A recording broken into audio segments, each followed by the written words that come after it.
Hi, welcome to day 3 of our Advent journey with the Waterfront Churches here in Ipswich. My name's Nicola and today it's my turn to bring the Bible verse to you, and mine comes from right at the very beginning of the Bible, from Genesis chapter 1 verse 3, so I'm just going to read that for us now.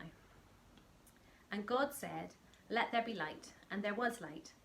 God saw that the light was good, and he separated the light from the darkness. Now, I don't know about you, but one of my favourite things about this Christmas season, and this year it feels like it started back in mid-November, but I love seeing Christmas lights everywhere. I love seeing houses decorated, I love seeing them in the town. I just think you can never have too many fairy lights as far as I'm concerned.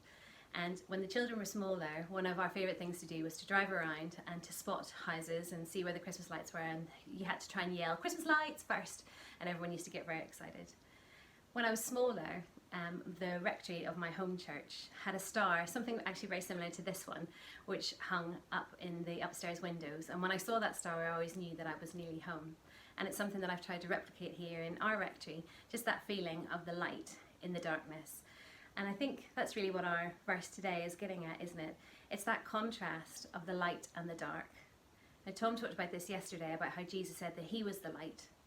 Now, if you saw this star in the daytime when it hasn't got its light on, it's still pretty, but it's not as effective as when you see it contrasted against the darkness. And that's what Jesus is for us. He is the contrast to the dark. He is the tonic to the problems that we see around us. There's so much darkness that we see and we feel and we've maybe experienced ourselves this year.